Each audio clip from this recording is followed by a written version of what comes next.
Okay, so welcome to Lesson 2, Topic 2, the League of Nations in the 1920s, the successes. So we're going to break it down into sort of what they did well in the 1920s, what they did poorly in the 1920s, and we'll look at some of the bigger crises in later lessons that faced the League of Nations in the 1930s and their response to it. Just thought it'd be interesting to show you this map here. It gives you an idea of the extent and reach of the League of Nations, the countries that joined eventually, the countries that never joined, and the countries that joined and then left, and et cetera, et cetera. And we see that at some point or another, most of the globe was a part of the League of Nations, but certainly when it was founded, the global reach wasn't entirely that great. This can be an interesting reference for you to come back to at any point, and if you need a larger copy of this or would like a larger copy of this for your records, please don't hesitate to ask. I can provide one for you. So, an overview of the 1920s. The League of Nations set up almost right away, 1919, 1920, and from its get-go was extraordinarily busy. And it seemed, if you were to look at its record in the 1920s, that it was pretty successful in achieving its aims. The 1920s, with some hiccups thrown in, were generally speaking a decade of peace.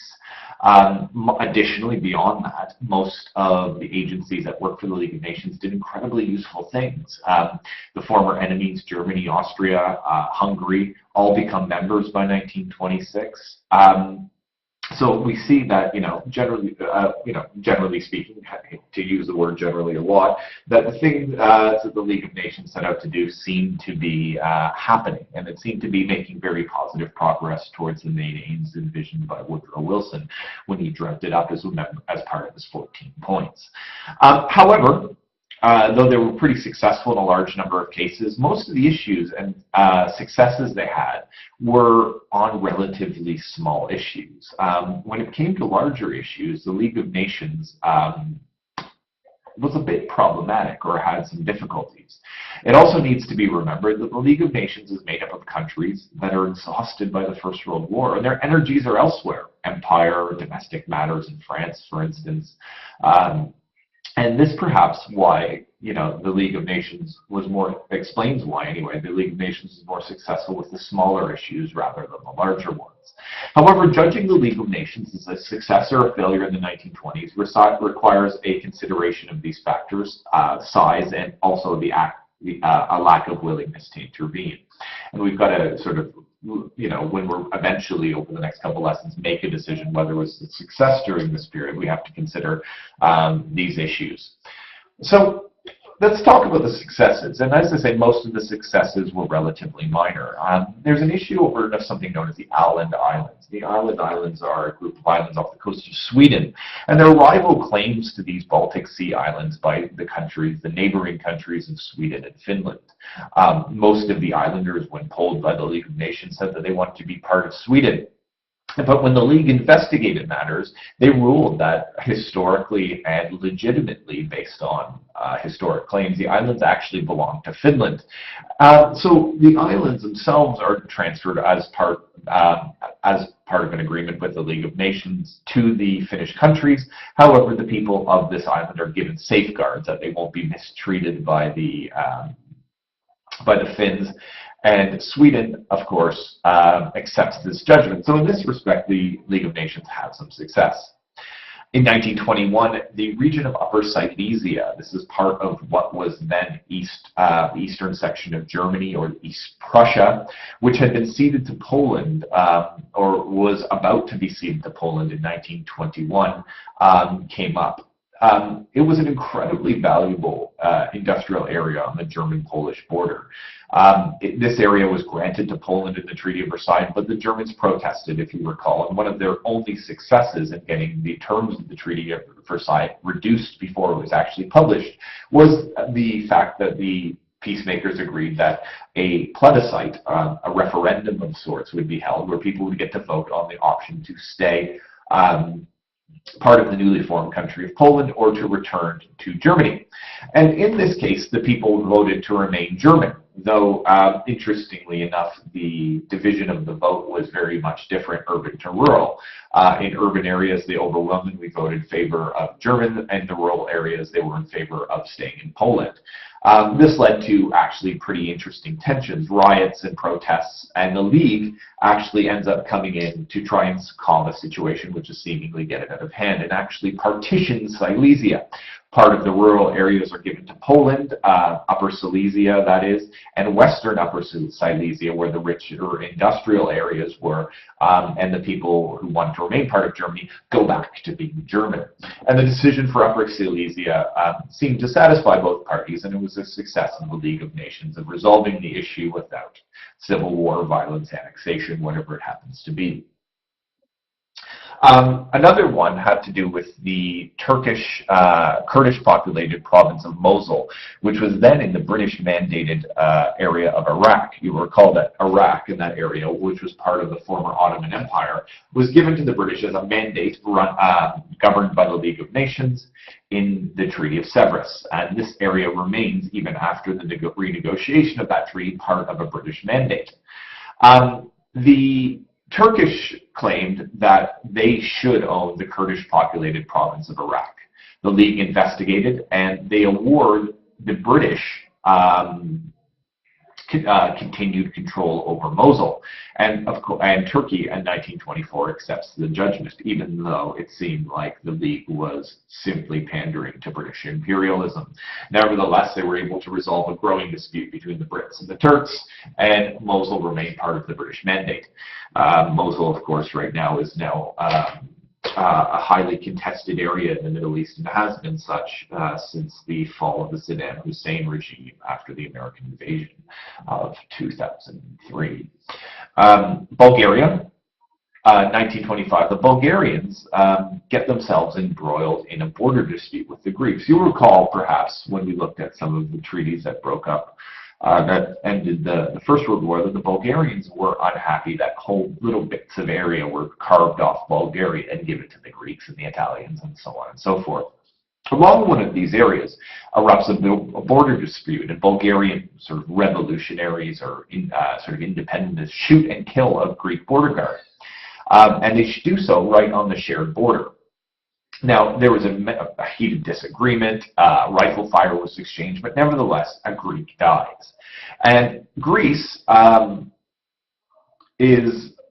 retaliates, if you will, with an invasion of Bulgarian territory. The League viewed sort of the Greek invasion of Bulgaria as punishment for shooting their border guard, a disproportionate response, and awards Bulgarian really a paltry sum in compensation in £45,000. And the Greeks accept the ruling, but felt it was unfair. The Greeks pull back to the original borders as set by the treaties, and the issue sort of goes away. However, the Greeks do feel slighted. As you'll learn later on when we look at the failures of the League in the 1920s, there's an issue over an island known as Corfu, which is part of Greece, and the Italians under Benito Mussolini. In 1923, what becomes known as the Corfu Affair, a very similar situation happens where an Italian border guard is killed by the Greeks. The Italians basically invade a Greek island. They bombard it. Many people are killed. It's a huge military endeavor by comparison to anything the Greeks do in Bulgaria, that is. And in the end, the Greeks are basically forced to pay the Italians out. And in this sense, the Greeks felt, how come we have to pay the Bulgarians? Well, the Italians invade us and we have to pay them. But we'll come to that, and you'll sort of see the hypocrisy in this. But nevertheless, the issue between Greek and Bulgaria is resolved successfully. It effectively ends, and there's no more further problems at this particular juncture and in this particular region. Ergo, the League of Nations could be seen as a success in this small, minor dispute between Bulgaria and Greece. What the League of Nations oftentimes doesn't get enough credit for are the successes of the agencies it creates to make the world a better place. And in this capacity, there are quite a few important successes. The Refugee Organization. Of course, at the end of World War I, there are refugees all over the place. The biggest contingent of refugees are former prisoners of war, some of which, and this is really interesting, get stranded in Soviet Russia. The Russians take former German, Turkish, Czechoslovakian prisoners, and they put them in prison camps in the heart of Russia. Now, Russia undergoes a revolution in 1917, and then that revolution is followed by a civil war. And nobody cares about what happens to these prisoners. And these prisoners are basically stuck in prison camps thousands of miles away from home. And they basically have to wander back across Russia like refugees. They get no support. The conditions in Russia are tough, and many of these people are going to die. But the League of Nations steps in to ensure that these people will get back home safely. Additionally, there are 2,500 250,000 Russians in German prison and French prison camps, and 300,000 Germans in Soviet prison camps. And the League sort of coordinates these people back home with relative success in avoiding mass loss of life. More than 3 million Greeks are made homeless. You'll recall that after the Greek War of Independence, the areas on the Turkish mainland that were made Greek, that had been traditional Greek communities for thousands of years, were taken over by the Greek independentists led by Ataturk. And you have 3 million Greek nationals who are homeless and have to be relocated. And in between 1919 and 1923, the League of Nations removes these people from the Turkish mainland and resettles them back in the Greek islands of mainland Greece. Credit for all of this really goes to a Norwegian who's quite famous, a man named Fridtjof Nansen. That's my best Norwegian voice. And he's given responsibility for devising the solution. He works with the Red Cross, and he helps 425,000 displaced persons return home or find new homes himself. He comes up with a number of ingenious improvisations. He finds suitable transport. He takes former boats that were used in war, reconverts them into transport boats for people. He creates new settlements with settlements didn't exist before. He teaches people new trades and skills so that they can survive in their new countries. And he issues identity documents to prisoners of war who had had all of their identity taken from them at the moment they were taken prisoner. These people can't travel, of course, because they don't have passports. So he does incredible work getting these people the proper identity documents so they can return home and continue their lives in peace. And of course, the work of this organization, the refugee organization, brings praise worldwide on the League of Nations for the good work it does, and it needs to be remembered. You also have the Health Organization. It's directed and successfully led by a man named Ludwig Rockmann. And Ludwig Rockmann was a Swiss, if I'm not mistaken. He linked the health organization with non-member countries like Soviet Russia, Germany, and Austria.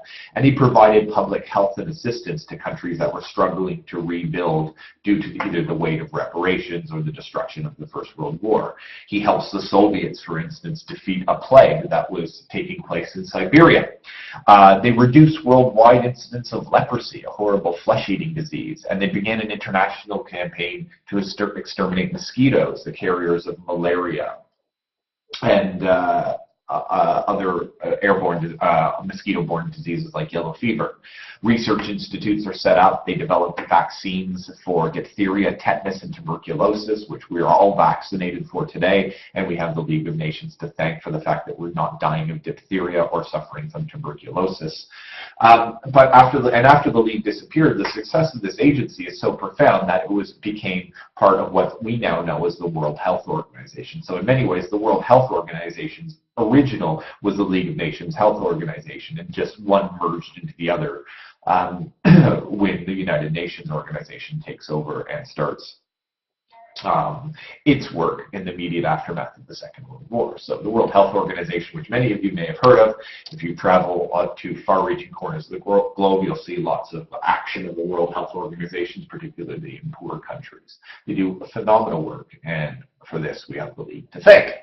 Additionally, you have the Economic and Financial Organization, because many countries, of course, face economic crises, and many countries were in complete ruin after the First World War. Take Austria, for instance. Austria was completely landlocked. It had most of its empire taken away. It's now a small, tiny country, completely surrounded by land. It had to go from being a country that traded and was industrial to a country that depended on agriculture for its wealth. And this required a readjustment of its entire economy. They had to reduce how much they spend. They had to bring their expenditure in line with how much reduced wealth this country had, and the League sets up a rescue plan for Austria to help them to do this. And you got to understand that, you know, compared to its neighboring country, Germany, they have no currency problems. They avoid hyperinflation. The economy revives itself right away. Unemployment is relatively low, and the budget is balanced. Austria is a massive success story. Similar programs will help Greece, Hungary, and Bulgaria rebuild after the events of the First World War. Germany sort of doesn't get this aid, not necessarily because the League didn't offer it, also because the Germans refused it. But nevertheless, you see how successful it was by this example in countries like Greece, Hungary, Bulgaria, and of course, most particularly Austria. Another one, of course, is the International Labour Organization. And I didn't put a picture here, but one of the most famous individuals in this is the leader or director of the International Labour Organization, the French prominent socialist, a man named Albert Thomas, or Albert Thomas in American. The main objective of this organization is to bring about improvement in working conditions. It collects worldwide data, publishes results, and tries to persuade governments to take action. Okay, they want things like an 8-hour working day, a 48-hour work week, holidays with pay, rights to join trade unions, a minimum employment age to end child labor. They fight for health and safety. For instance, there was an issue over white lead, which was used quite widely in print manufacturing, and it was incredibly dangerous to health. The League of Nations International Labour Organization makes this illegal to use in print, and therefore it reduces the incidences of cancer due to lead poisoning, and so on and so forth. In some cases, it didn't do as much as it did, as it could have. Britain, for instance, doesn't raise the school leaving age to 15. Until after almost the end of the Second World War. The USA refuses the right of a lot of its companies to join trade unions, and other countries just ignored the International Labour Organization. However, what's really important to note, it became increasingly difficult for a lot of states to ignore the existence of enlightened work practices with regard to working hours, minimum wages, sickness and unemployment insurance and benefits. And the pressure that this organization, the ILO, puts on countries and companies worldwide does probably more in a shorter period of time for increasing the conditions of the average worker worldwide than any other movement or organization to date. And as such, it deserves quite a lot of credit. There's the Slavery Commission. Slavery is still used in a lot of countries at this particular point, and its aim was to stamp out slavery and slave dealing altogether. They wanted to end the forced prostitution of women and children. This was known as, quote unquote, the white slave trade. It used persistent inquiry, publication of reports, coaxing governments that appeared slow to respond or evasive in taking action, and in the end had quite some astonishing successes. 200,000 slaves are freed, and the slave trade is abolished in Sierra Leone, one of the worst perpetrators of slavery at this particular time. There's a 50% reduction in death rate of African railway workers who were, quote, sort of like indentured servants, almost slave laborers. Iraq, Nepal, Jordan, all of these countries, due to pressure of the Slavery Commission, abolished slavery. And in 1937, they did acknowledge that white slavery was still a serious problem. However, it was being reduced, even though actually well into this century, white slavery is still an issue. That's an interesting conversation if you want to ask me about it another time. But anyhow, lastly, you have the Disarmament Commission. This is probably, of all of them, the most disappointing. Of course, Article 8 of the League Covenant called for all nations to disarm to the lowest point consistent with national safety. But in reality, it's really only the defeated powers who disarm because they're forced to by the peace treaties. There's a naval conference called the Washington Naval Conference in 1921, which is held by the Disarmament Commission, where the USA, Britain, Japan, and France all have agreed to limit their building of new warships. But basically, a lot of that is eventually ignored by the 1930s. And it becomes basically impossible to convene a world disarmament conference for things like tanks, guns, planes, etc. before 1932, because all of the countries who would have taken place in this conference disagreed over the fundamental point of what is consistent with national safety. And when they eventually hold this conference in 1932, it failed miserably and accomplished nothing. The Germans saw that there is no real desire among the former Allies to disarm, so they felt justified in rearming because the failure of the Disarmament Commission was so profound in this regard. Nevertheless, they tried. That's probably the best thing you can say about this. In conclusion, and the last thing I'll say for this lesson, is most of the League's agencies achieved pretty positive results, with some stunning results from the Slavery Commission, the International Labor Organization, the Health Organization, the Refugee Organization, and of course, in some cases, like Austria, the Economic and Financial Organization. So, you know, you have to give the League credit for these things. And in fact, even right up until 1939, the League is actively engaged in ongoing research, publicity, and persuasion. And they're doing good work up until World War II starts. And by being persistent with some of their demands, particularly on working benefits and the end of slavery, by publishing reports and questionnaires, these agencies seriously reduced the scale of illegal drug trading, black slavery, the white slave traffic worldwide, and for that you have to consider the League of Nations a success. So I would like you very strongly to consider what I talked about in this lesson, and it's all about achieving balance. You have to figure out exactly how much these successes are weighted against how big their failures would be in other respects. And now, of course, the next lesson will be looking at some of these League failures, and we'll have to consider exactly how big these were and whether they outweigh some of their tremendous successes, which need not be ignored.